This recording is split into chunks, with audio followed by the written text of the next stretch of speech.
every single one of our major customers and minor customers all shut their doors overnight. You need the right people in the right place at the right time. And sometimes you have the right people in the right place, but at the wrong time. I've got to keep going forward. I've got to keep looking for revenue streams. I've got to keep looking for growth, keep looking at new ways of doing things. But, what's the culture like at the business? What do we stand for, the values? I've got to tick that box on my personal development program I don't really want to be here.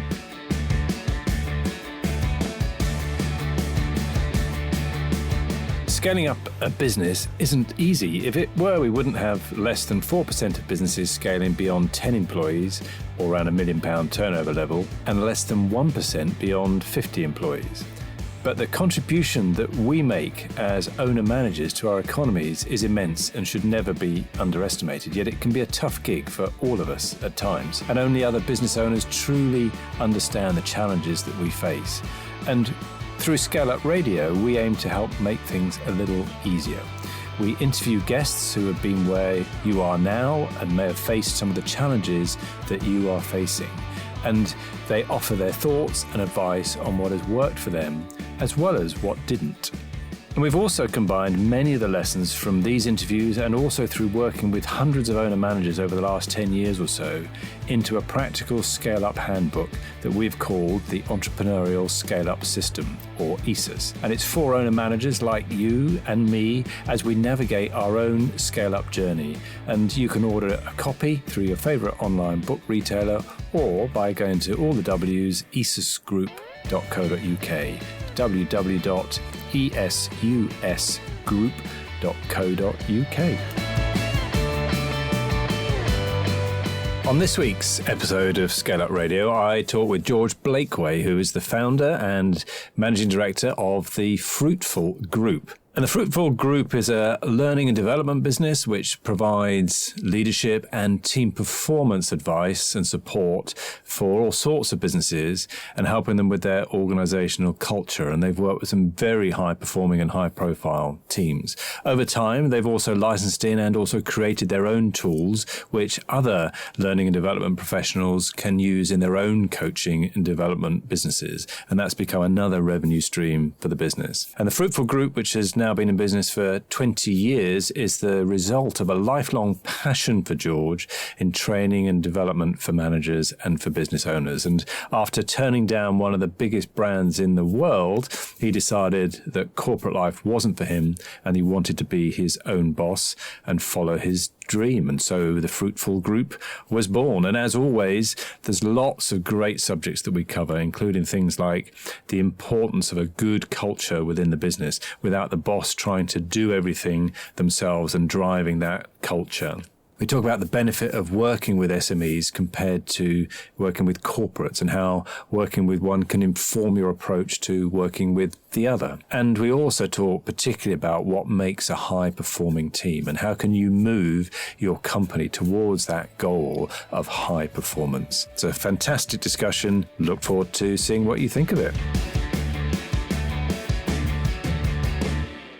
Welcome to another episode of ScaleUp Radio. I'm here with George Blakeway, the founder and managing director of the Fruitful Group. So, George, welcome to ScaleUp Radio.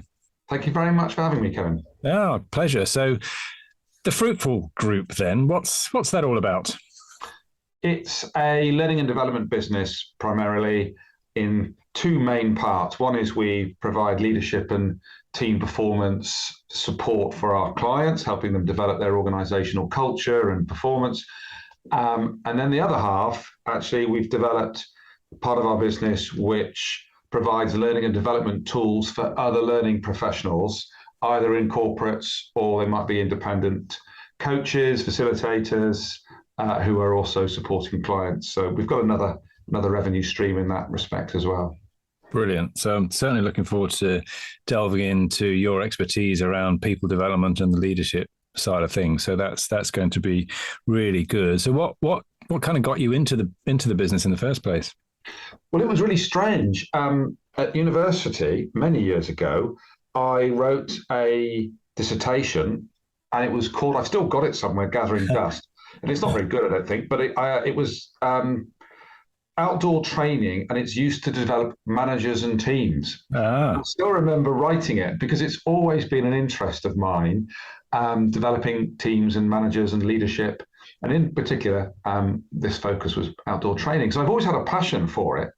But after a sort of a corporate career, I was looking for something a little bit different, and decided to set up my own business in that field. So it was one of those, wasn't really completely planned, but perhaps there was a germ of an idea some time ago that led me here.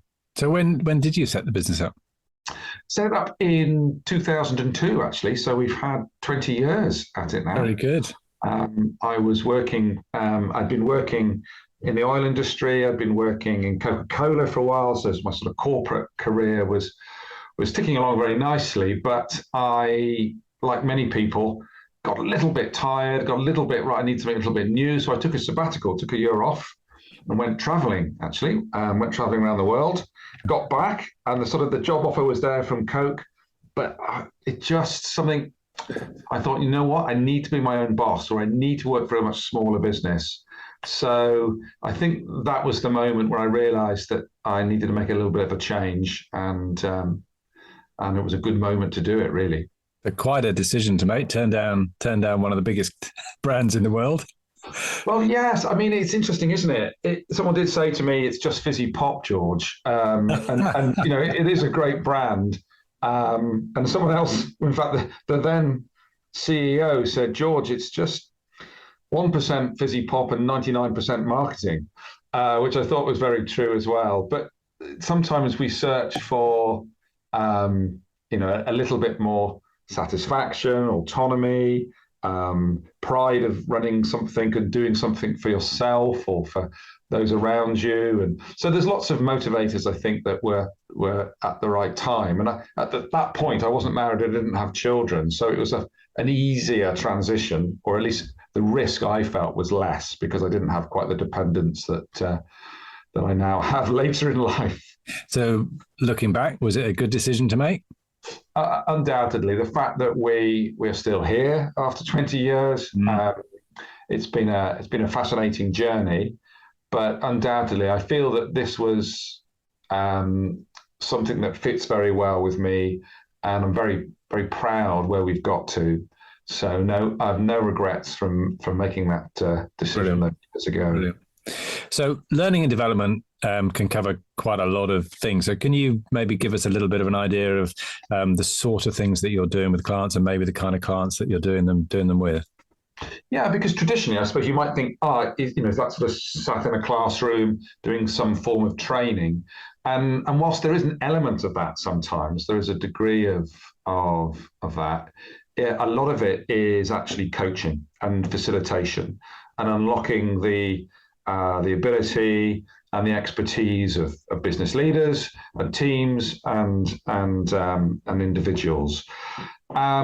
So it can range from training, it can range to coaching, it can range to facilitating a strategic review of a business. It's the wonderful thing is it's when they need some external expertise to help develop the way in which they operate. So less about process, much more about behavior and culture. Okay, brilliant. I'll definitely want to come onto that side of things, because that's one of the key challenges, as you well know, in terms of businesses scaling up, isn't it? Is getting that culture right, and the behavioural side, and enabling people to behave in the way that you'd like them to behave as a business owner. Well, I think you're dead right. I think when you scale up, inevitably you have to put in potentially more governance and more structure, and ensuring that the business operates the way it needs to. But we're often quite good at that.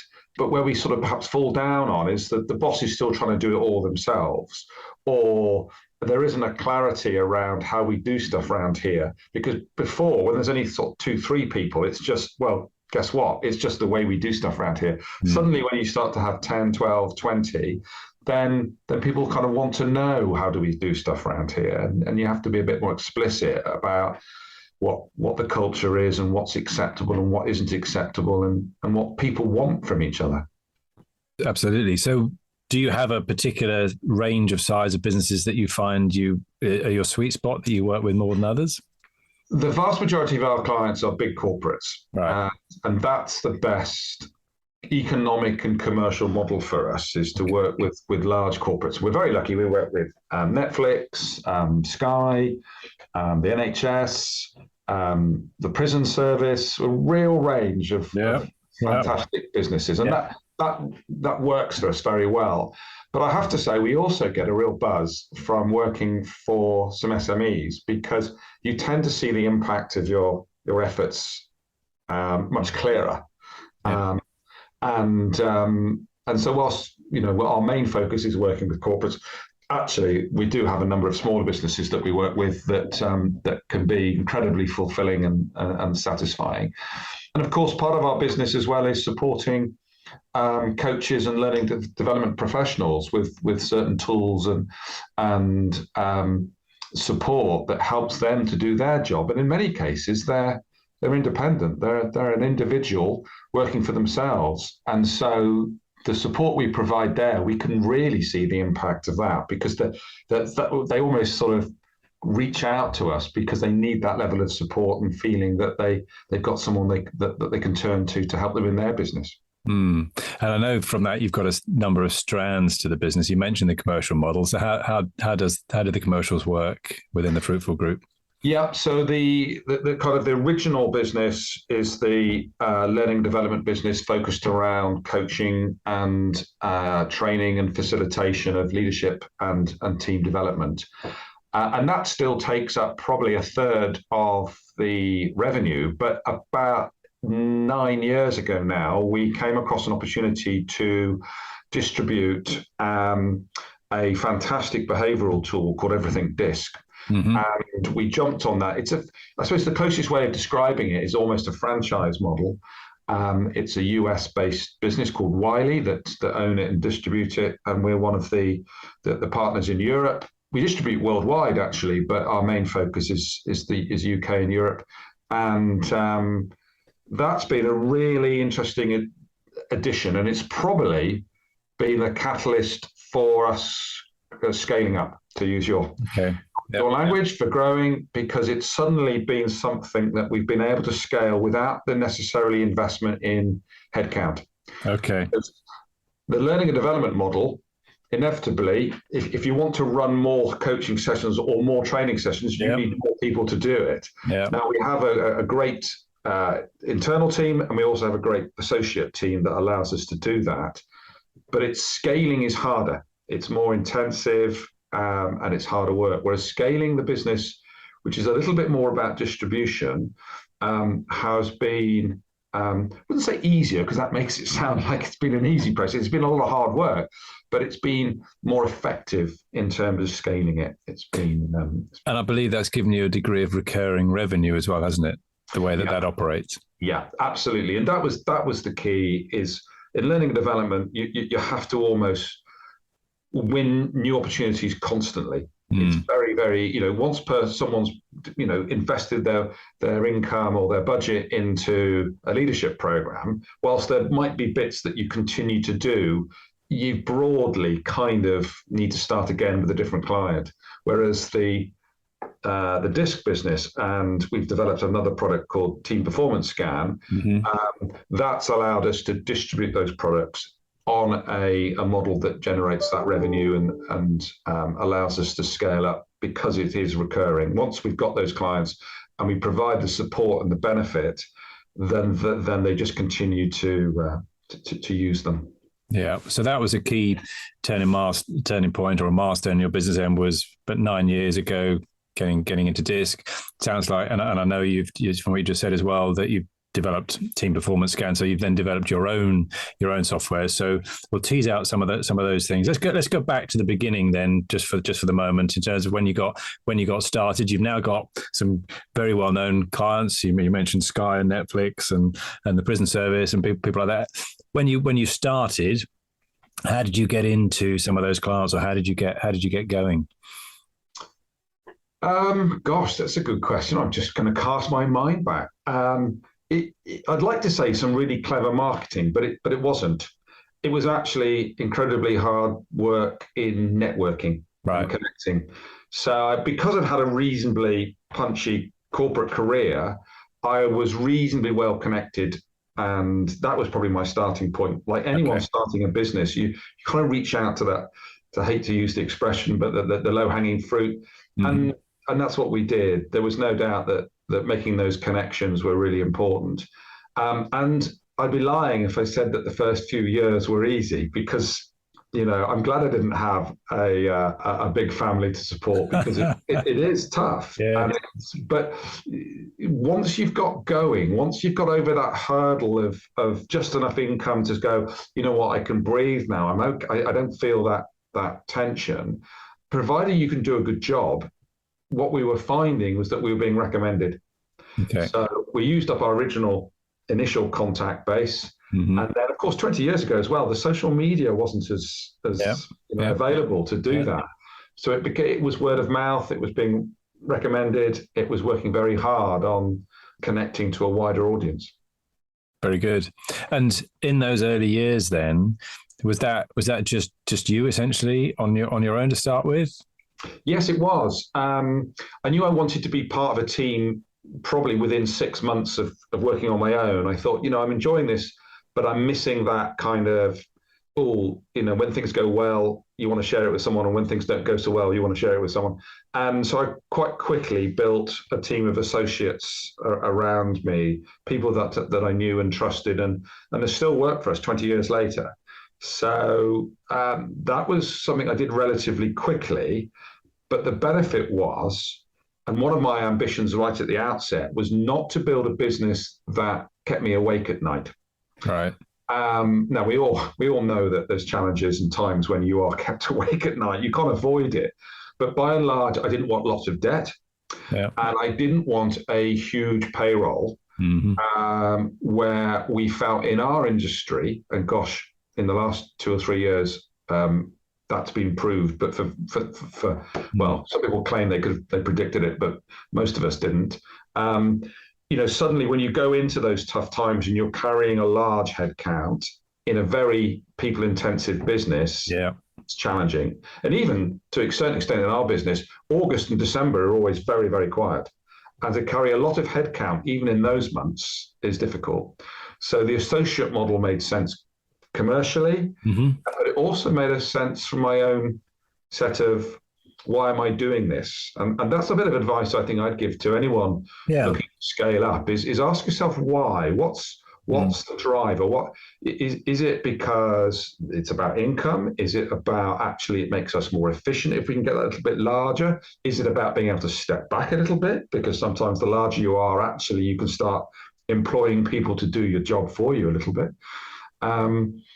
But for me, one of it was I don't want to grow for the sake of just income. It needs to be designed in such a way where I still feel confident that we can hurdle any bumps in the road. Okay. And what's driving you? What really gets you out of bed and drives you to be successful? But probably my children at the moment. But, I think it's it's a bit of a double-edged sword, but the need to do a really good job drives me. So I typically have no problem working very hard to make sure that the client gets the best possible experience that they can from us. Yeah. The problem with that is I sometimes find that we set ourselves, or I set myself, unreasonable expectations. And we can get into the sort of the danger of either putting too much pressure on ourselves, or in some cases going a little bit too far commercially, and end up kind of going, well, hang on a sec, where's the margin gone on this gig? Because we have to be still firm commercially and negotiate appropriately. But I think the drive comes from wanting to help others and make a difference to what they're trying to achieve. All right, brilliant. And you mentioned that wanting to do a really good job, and And you've talked about the associate model, which is a great way of scaling without taking on the overhead. One of the challenges sometimes is managing the quality of the work then across an associate group, isn't it? So how have you managed to address that? That's a really good question. And because we've grown organically and not too aggressively, it's been quite easy for me to use a core base that I originally knew quite well. And as we've grown that, it tends to be from people I've met or worked with and got to know them. And they might in some cases be a client. And the clients left their organization and actually got into our business, into our field. And we've said, yeah, well, we'd love to try and find some work for you and get you involved. So it's been quite steady. We haven't had to advertise. It's been more about people I've met and connected with. Interestingly, the disc business in the last sort of 3 or 4 years has really helped us because we've been accrediting people to use everything disc. Mm-hmm. And so they've come to us and said, oh, I need to get badged in this behavioural tool so I can use it with my clients. And of course, we've got to know them and thought, wow, these people are good. Mm-hmm. So just particularly more recently, we've been able to increase our associate pool by saying, look, we've got some work which we'd love you to deliver on our behalf because we love what we've seen. And that's helped as well. Yeah, very good, very good. And yeah, I think that's a really interesting way of growing the business. If you and some people will then backfill back into the business by employing people. Have you gone down that route, or have you stuck with largely the associate type model? That's a really, again, it's an interesting one, this, because by and large, associates will cost us more money than a full-time employee, by and large. But very good associates don't typically want to work in an organisation like ours full-time because they also appreciate the autonomy and they're probably making a good income as it is, et cetera, et cetera. So it's an interesting one. We have explored taking on less experienced facilitators, but again, it doesn't really quite fit with our brand because it'd be kind of saying, I don't like the idea that someone's going to be working with someone who's not very experienced.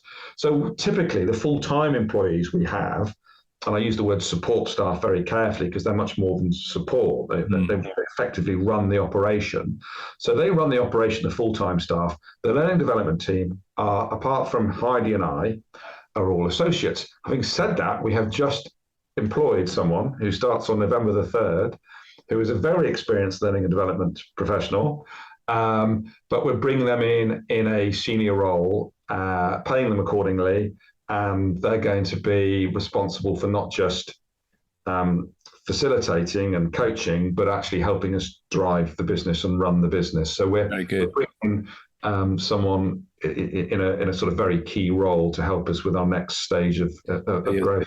So you're starting another phase of your journey, essentially, with that new senior hire. Very, very interesting. So let's pick up on that then. Let's see. What are some of the other milestones you'd say in the 20 years you've been running the business that you've either got right, like DISC 9 years ago, or maybe things that, given a bit of hindsight now, you'd say, we got that wrong? Yes, there was a couple of things. I think there's been a natural evolution, and we've, to start with, we were doing everything we could. We're doing sales training, presentation skills, time management. I mean, literally, sort of, if you had a learning need in your organization, we try and fill it. And that was partly because we were well connected, so we could find the right person, even if perhaps I or one of the other associates wasn't so experienced in that area. The problem is that I think we were spreading ourselves so thin that we didn't really build a reputation for a particular area. Yeah. Whereas now we've got that clarity. Either it's helping other learning professionals use the tools that we have available to them, or we are working on leadership management and team performance. And that's broadly the focus. So I think that's helped just evolve as we got more successful. We could actually afford to specialize more. The other interesting thing that we did was, we're going to go back a little bit more, probably about 12 years ago, and we partnered up with another organisation. And they won't mind me talking about it. They're a brilliant organisation called Top Banana, and they are a predominantly IT marketing organisation, but they had a training element of their business, and it got a bit stuck. It wasn't really going anywhere. I was building mine. We knew each other very well. In fact, we collaborated on a few projects. So they said, look, why don't we create a business and we'll merge effectively the two organizations, their training arm and my business together. So we did that, and I operated out of down in Farley Hungerford, actually out of what is now the Bath Rugby Club headquarters. We had an office in that old building there, and it was successful. It was great fun. But it was obvious that actually the synergy that we were getting from being together, whilst there were certain things that really helped, like finance and some of the governance behind running a business, the actual growth of the learning and development business wasn't for either party as we'd hoped. Right.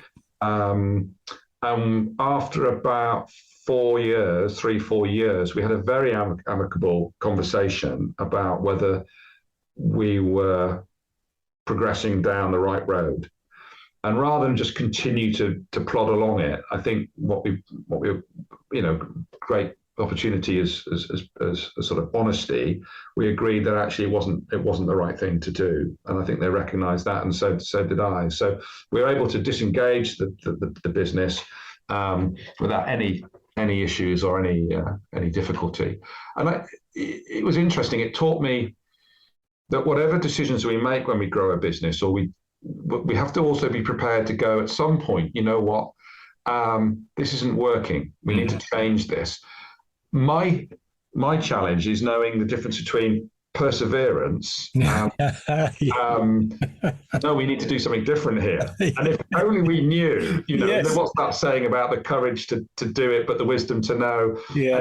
It's very easy to sort of go, well, fail fast is something that's often, but then you go, but hang on a sec, shouldn't we persevere? Because isn't it about resilience and tenacity and knowing when enough is enough is so important. Same with employing someone, isn't it? You employ someone, and it's, how early do you make the decision on this isn't working? Is it just because you haven't persevered or spent enough time with them, developing them, or given them enough of a chance? Or is it actually, no, I'm really sorry, but it's a round peg in a square hole, and this isn't going to work? And knowing the difference is so important. It is. It's a really difficult thing, isn't it? Because as you say, there's an element with perseverance, which is if you take away the safety net, you're going to have to make it work anyway. So you'll find a way to make it work. But also, as you say, you just don't know whether you're just around the corner. Or there's that cartoon, isn't there, of the miner with a pickaxe trying to break through the mountain or make his tunnel or whatever else, and he gives up just before he literally would have broken through. There's that sort of thing. You just don't know. So no, you don't. But also, I think the danger is I know I read an interesting article at the weekend about the latest military battle tank that is in the design phase. And anyone who's been in procurement in defence knows that, most projects last about 20 years from idea to actually, being able to drive the thing.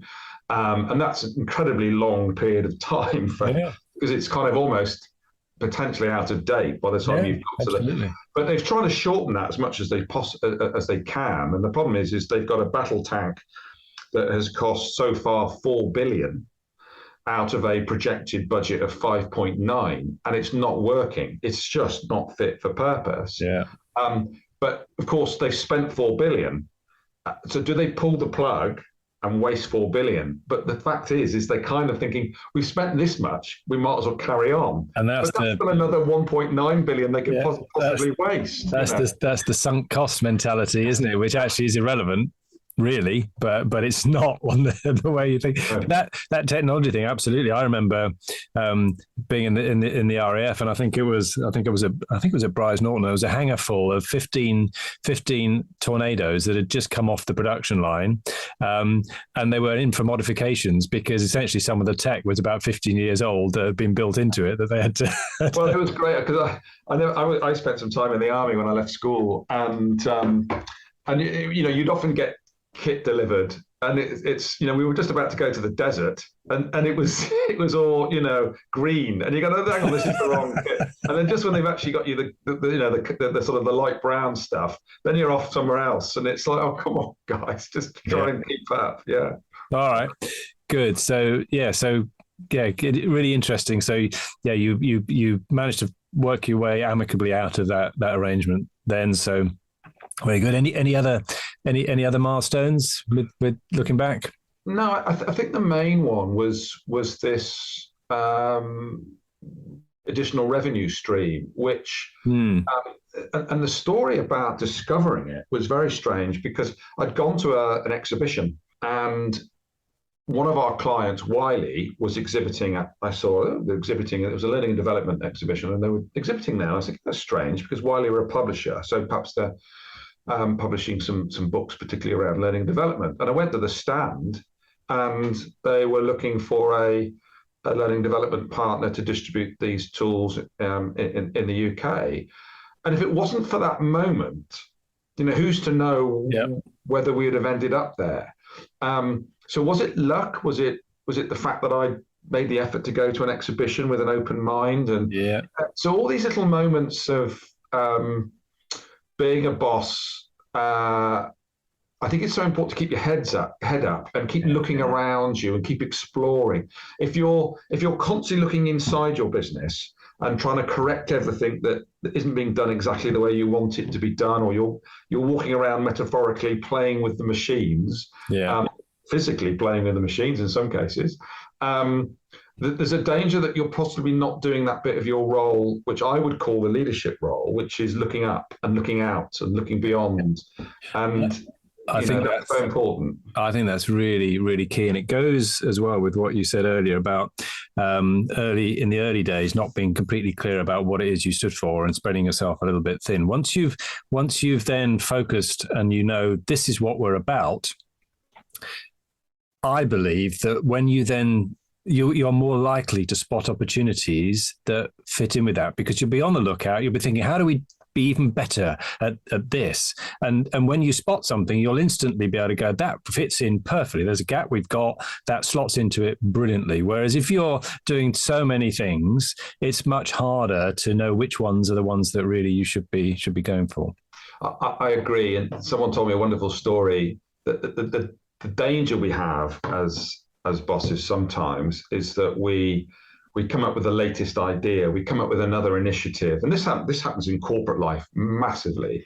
So there's the board or the senior exec or a management team in an SME come up with some ideas. Great, we'll do this, and they introduce another initiative, another idea, another project. And someone said to me, it's a bit like the marathon. If you go to the London Marathon, you've got the elite runners, and they set off at the start, and off they go, and they're charging around the course.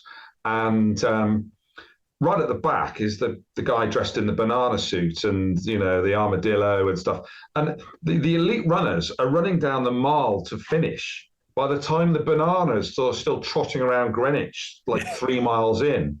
And the analogy is that sometimes as senior teams or as bosses, we're thinking about the next thing when most of the staff are still trying to get their head around the last thing.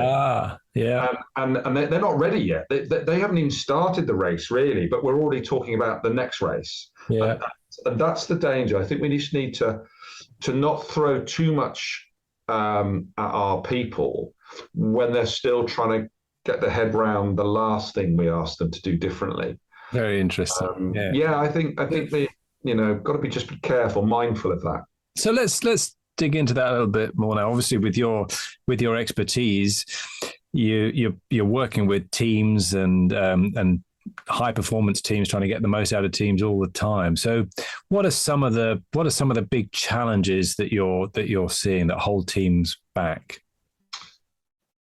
I think in the last 2 or 3 years, we have seen teams fragment even more. So for those organizations that are slightly larger, they, through working from home, through geographical spread, through COVID, through perhaps an increased use of Zoom and Teams, we've seen that little bit of disconnection. And so that's something that we think is very valuable in terms of being able to operate from home and to be able to operate using technology. We've also recognized that that's created a few issues around building trust, building relationship, building that time to really be a bit more innovative or just think or just share stuff and let ideas bounce around that you would be doing if you were bumping into each other on the shop floor or in the corridor or in the canteen. So I think we've been trying to help organizations think about those things more recently. And we've become more complex. Everything's more complex. Everything's, the words VUCA are often mentioned: volatile, uncertain, complex, and ambiguous. And we have to cope with that a great deal more now. And we can't, I think, as leaders, always give people the answers because we don't necessarily know them. Sometimes we don't even know what the question is. And I think there's a little bit of just helping organizations give as much clarity as they possibly can, but recognizing that it's okay to be operating with 90% rather than 100% of the knowledge that perhaps ordinarily would have existed. Very interesting. And I mean, you've worked with some really high performers. You've got a wonderful photograph behind you of one of is it an America's Cup yacht? Or that's so this gets me a chance to talk about my holiday snaps. That's the Clipper race yacht, Halong Bay. Right. I took part 2 years ago in the Round the World Yacht Race. Okay. So I'm working with, as I say, fortunately, I'm working with lots of wonderful teams, like McLaren Formula One team and a few organisations, helping them be the best they can be. But it'd been a while since I'd put myself in that situation myself. Brilliant. So I jumped on the boat a couple of years ago and raced from London down to Uruguay as part of that experience very good to see what it was like. Yeah, I imagine that was a fantastic experience. So I was using that as a kind of a segue into what to you defines a high performing team, because you've worked with McLaren and I guess Ferrari might disagree with you, but they're obviously one of the top performing sports teams. So what defines a high performing team for you? What makes one? It's one of those ones which we typically ask at the start of the session is let's talk about the characteristics that they recognise they need in their environment to perform at their best. So each team and each environment is slightly different, but broadly there tends to be some consistencies across those things.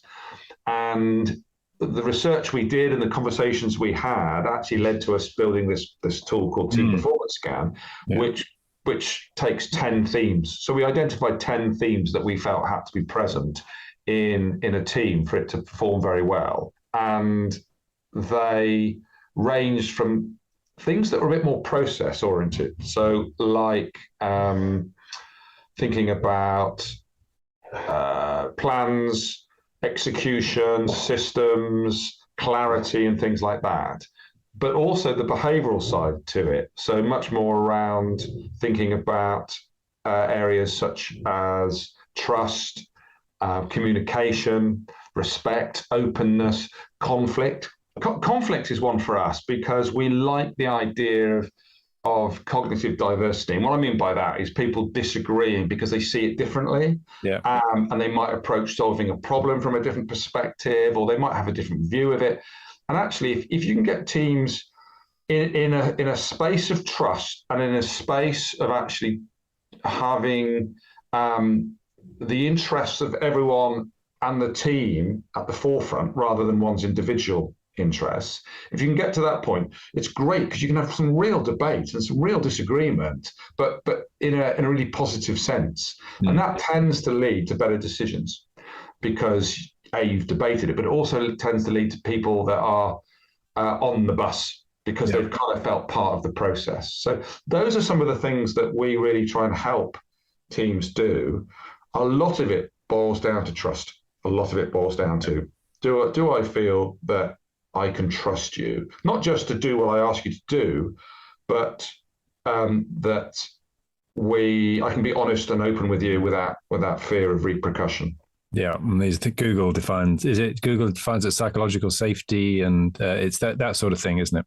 Yeah, it is. And there's lots of things that says that some of the big disasters could have been avoided if there'd been greater psychological safety, if it had been okay for an employee to challenge their boss and for that to be challenged upwards, that perhaps people would have listened and we could have avoided some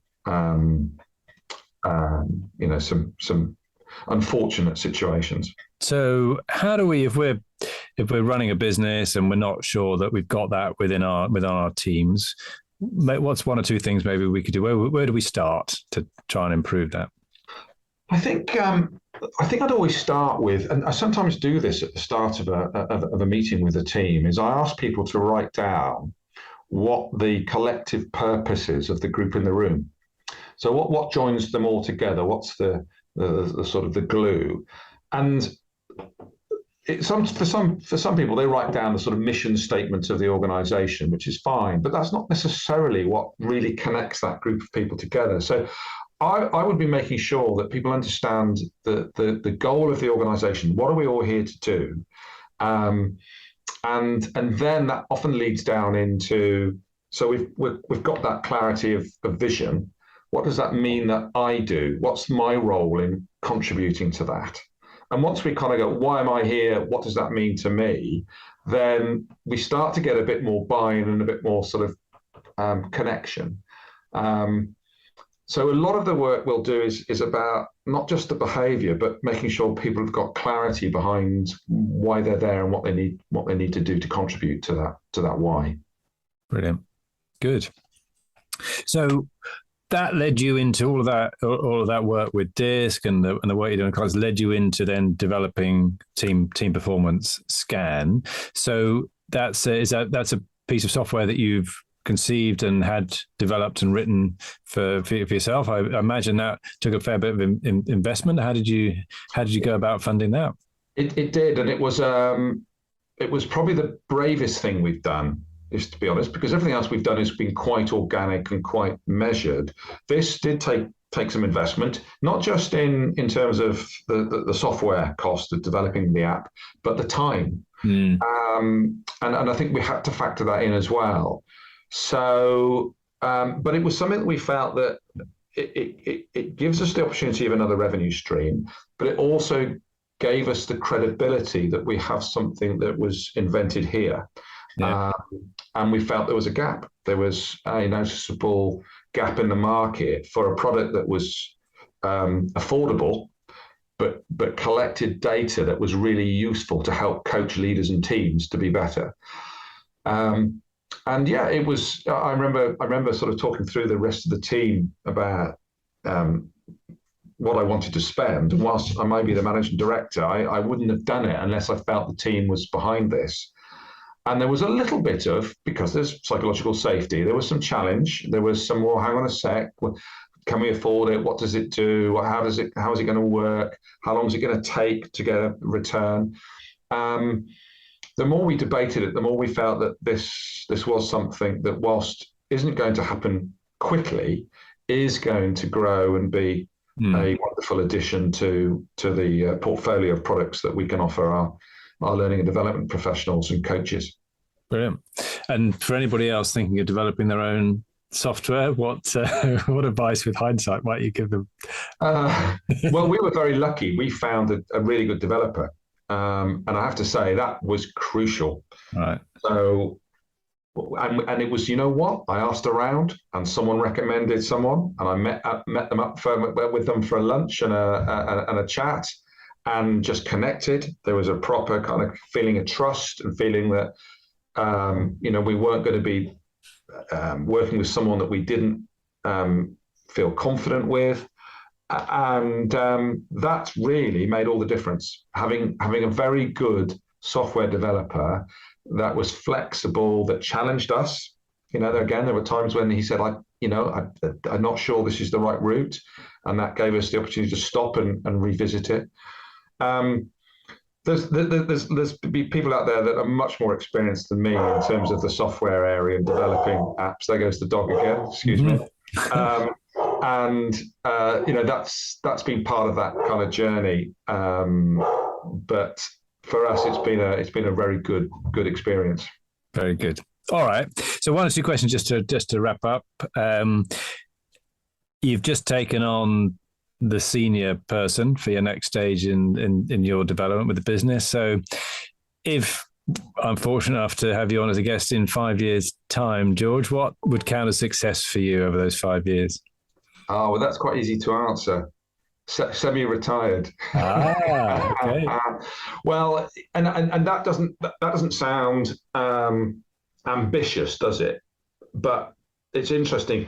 I will judge success, I think, we'll have got the business to the point where the people working in it don't need us on a daily basis.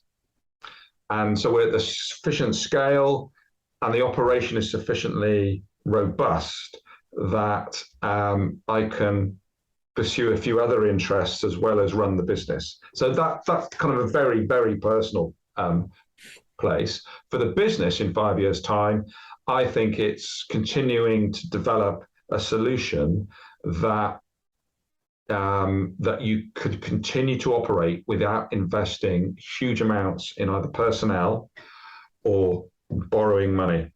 And I totally understand why it's important to borrow money to get businesses going and to grow them. So I'm not for any minute suggesting that those that have are going down the wrong route.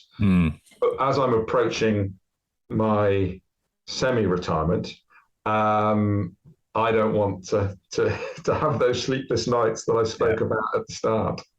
Brilliant. Good. And something I like to ask everybody, if you were to go back to your younger self, what advice would you give yourself? I think I'd still give it to myself now, which is set very high standards and go for it, but don't beat yourself up all the time, because things happen, and it's how you deal with it is more important than it happening in the first place, because some things you cannot avoid happening. And whereas perhaps in my earlier career, I was so worried about doing a perfect job. Yeah. And actually, you just, there's too many variables in our, you can't keep everyone happy all the time because we're all so different. So if I've got a room full of 10 people, I cannot keep all 10 happy all the time. And that's okay. You just, most people, as long as you're doing a good job, that's fine. So there'd be a little bit of work hard, do the very best you can for your clients. But at the same point, don't set impossible standards for yourself, because you'll just cause yourself anxiety, and that won't help in the long run. Brilliant. Very good. And any podcasts, apps, tools, things that you found really useful in your business? Obviously, we've mentioned DISC and obviously Team Performance Scan that you developed yourself, but any apps or software or things that you found a particularly useful resource? I don't think so. I tend to kind of read reasonably widely, but I don't tend to read lots of textbooks. I enjoyed your book. I thought that very practical. So what I love is reading stuff that's kind of a bit more practical. There's a pragmatic side to it, or a good story. And sometimes when you read a good story, you learn a lot from it as well, just kind of the messages in it.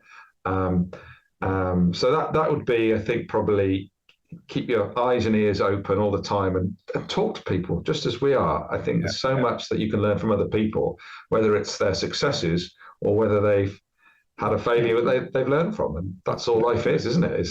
Absolutely.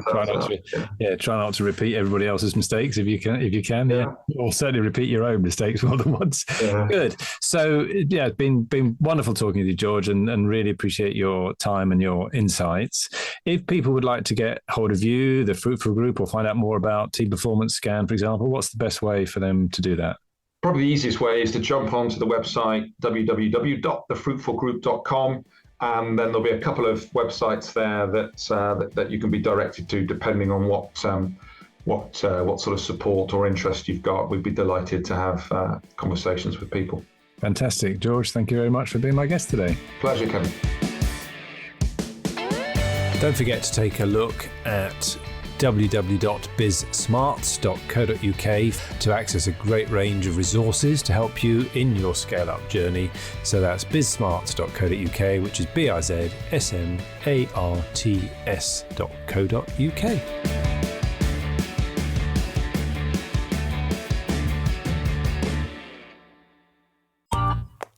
This has been a Monkey Pants Productions podcast.